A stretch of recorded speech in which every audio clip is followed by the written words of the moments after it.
In this week's episode, I am going to show you how we built this really cool epoxy table. I'm going to show you a mistake I made and how I fixed it. And you might want to stick around until the end of this video because we've got a really cool announcement we want to share with you. Starting this week's project off, we are going to build a 8-seater epoxy table for one of our clients. Now, the specific wood species we're going with is called jackalberry, and you can only source this wood from South Africa. It's a really beautiful wood species. It's got a lot of bronze, it's got a lot of red, it's got natural black colors inside. It's just an all-around absolute beautiful wood to work with. And starting our project off, we're going to cut our slab right straight through the middle by using our HK85 Festool track saw. And as you can see, this machine cuts like a warm knife through butter.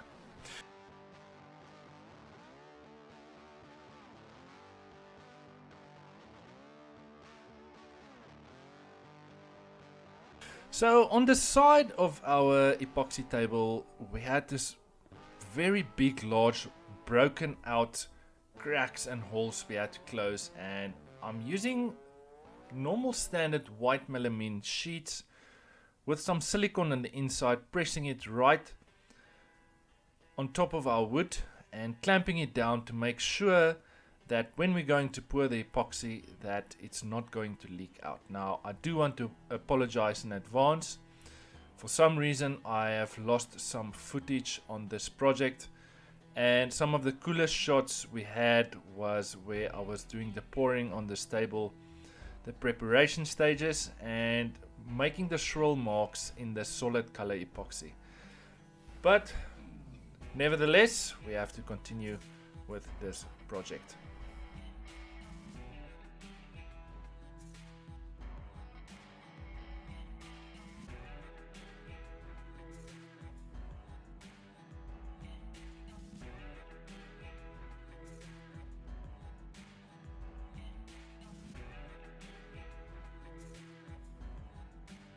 Moving to the next step in our project, and that's by cutting our table to its final size.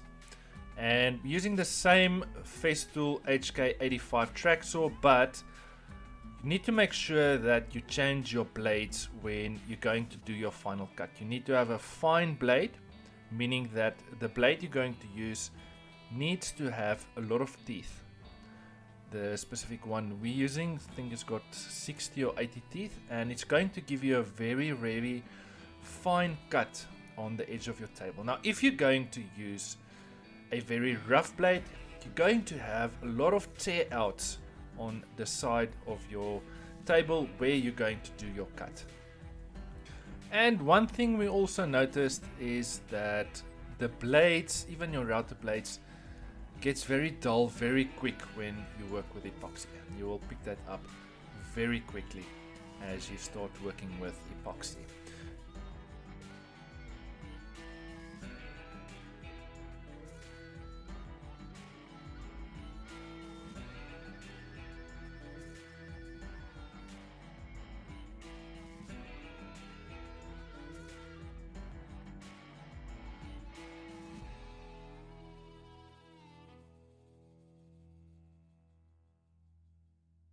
Moving to the next step, and that is that we're going to insert steel C-channels on the underside of our table. And as you can see, I am just changing my router bits to cut the groove into my table, and now just making sure it's the correct depth. And the one thing I absolutely love about the OF1400 router from Festool is it's got this ratchet system, which makes it super easy and convenient to remove bits and to change your bits very quickly.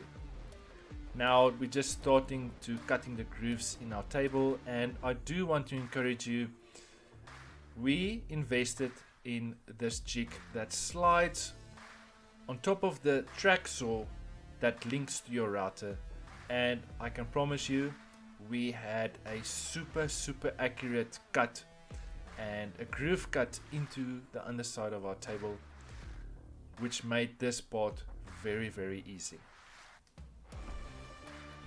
Now the reason why we install steel C-channels on the underside of our tables is that sometimes wood does tend to move, and the steel C-channels just helps it to prevent the wood movement as much as possible. Now we normally tell our clients that wood does tend to move on seasonal when it's hot or cold. Wood can move. Now we never had this problem before, but you need to make sure that you have the correct measures in place if you're going to sell a table to one of your clients. And these steps that I'm showing you is what we do to prevent wood movement as much as possible.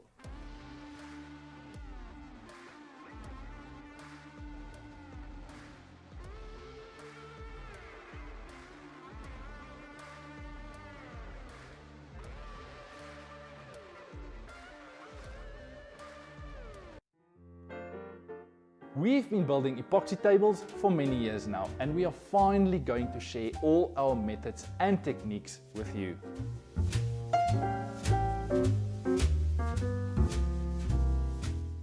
My name is Greg, and I am going to show you how to build the perfect epoxy table. I'm going to show you all the tools you need, exactly how to use them, and show you some tips and tricks down the line. Everyone thinks you need to cast your second layer of epoxy once your first layer has set. That's not true.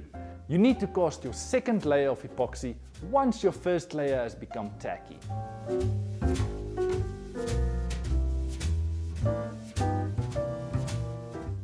This masterclass has been designed for all woodworkers, from your beginner all the way up to your experts.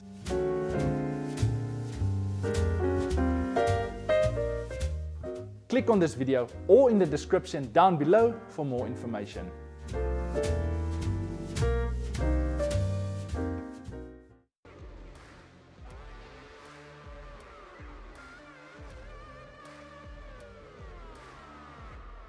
The next step I want to show you is something I will definitely do different, and also use the track method to cut the grooves in our table.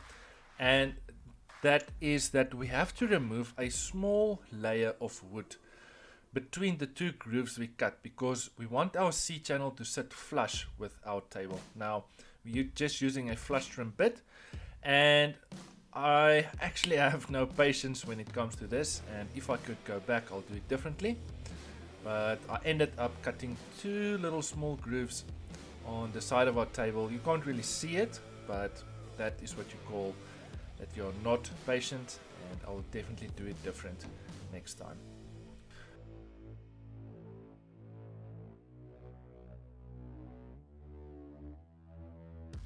While I was busy with the router, I quickly changed to my 45-degree chamfer bit to give the underside of my table a small 45-degree chamfer right around. This is just to smoothen the edge off, and this is the overall look we like going with when we design and manufacture all our tables in our small shop. And another tip I want to give you is when you want to see when your blades are busy getting dull, you will see on the left hand side of the screen where I already routed, you will see the small little black marks. Now that's burn marks. That means that your blade is cutting, but it's a little bit dull, and you will definitely see that when the burn marks starts to get more, then that means your blade is super dull and you need to change it. Now for the fun part, to make sure that your steel sheet channel actually fits in the groove you just cut, and as you can see, it fits like a glove. Now moving to the next part in our C-channel installation, and we are going to use screws to hold the C-channel in place. Now I am just punching a small hole to make sure that when I'm going to remove the C-channel, that I've got the mark where I need to drill to fasten my threaded inserts. And we're going to use bolts and threaded inserts for the step, and you will see the methods to follow.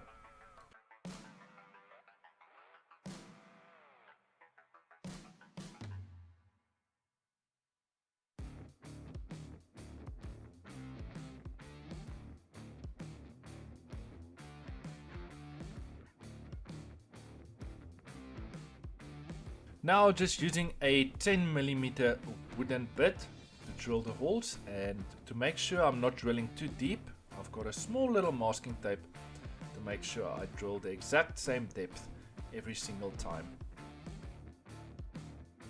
And just got the steel C-channels back from the powder coaters, because you need to make sure that you deliver a high quality product to your clients.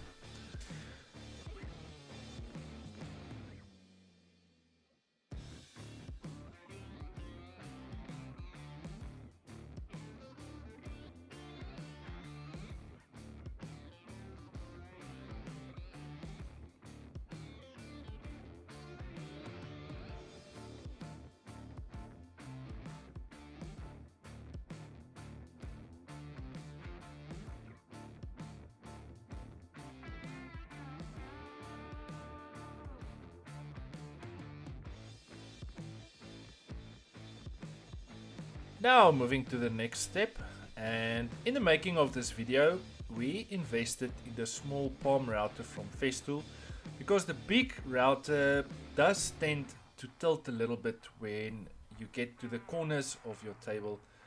And trying this machine out for the first time, and I honestly do have to say this was one of the best investments we ever made. Cutting edges is made real easy with a palm router from Festool.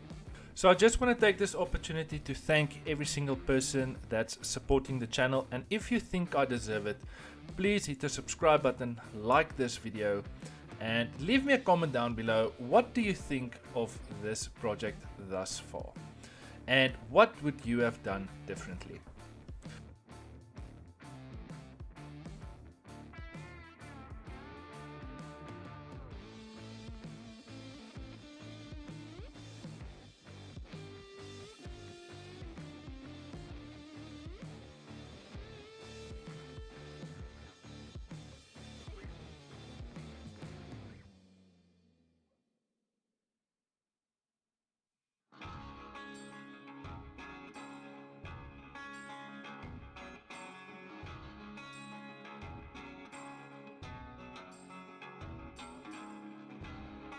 Moving to the next step in our project, and that is by sanding our project down. And we're going to start sanding our project with an 80 grit sandpaper. Then we're going to move all the way up to 400 grit sandpaper, because we're going for a smoky finish on our epoxy table. And the oil we're going to use is called Odie's oil, meaning that I can sand my wood down to higher grits.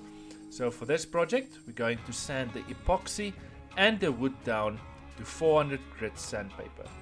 This is a super critical step in this project. Now I know other oils like Osmo and Rubia Monocoat, you can sand your projects down only to 180 grit sandpaper. And for this project, I am going to use Odie's oil, as I mentioned before. And we're going to apply the original Odie's oil, a very thin layer. Then we're going to leave our project for 24 hours. We're going to come back, and then we're going to do another coat of the original Odie's oil. Just applying my oil with a old orbital sander I've got lying around. Now what I absolutely love about this step is that the vibration of the machine is like massaging the oil into the wood.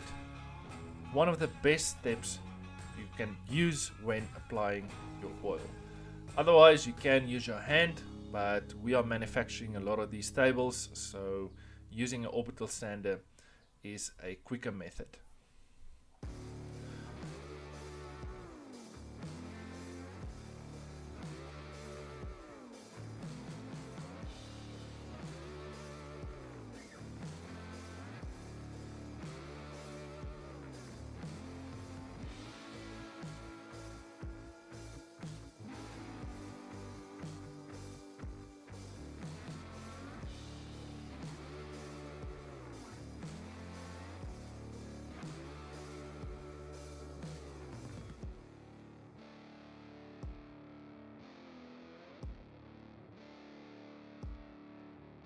So this was the mistake we made. I wanted to share with you because we are not perfect. As you can see, those lines I'm pointing out has been made by the CNC machine, and this basically happened because I rushed the sanding process when I started sanding with the 80 grit sandpaper, and it's gonna leave you that marks when you apply oil. Now the way we fixed it is you have to go back and start sanding all the way down back to 80 grit, all the way up to 400 grit sandpaper again. Now that's basically wasting time, wasting product, and wasting olive oil. And I just want to encourage everyone, and I want to mention that the sanding process on your projects are super critical. Now I want to leave you guys with the final product. I hope you enjoyed this video. Make sure you subscribe to the channel, and I'll see you next week with another super cool video. Before you go, after the final product, we've got a really cool announcement we want to share with you. Thanks guys, cheers.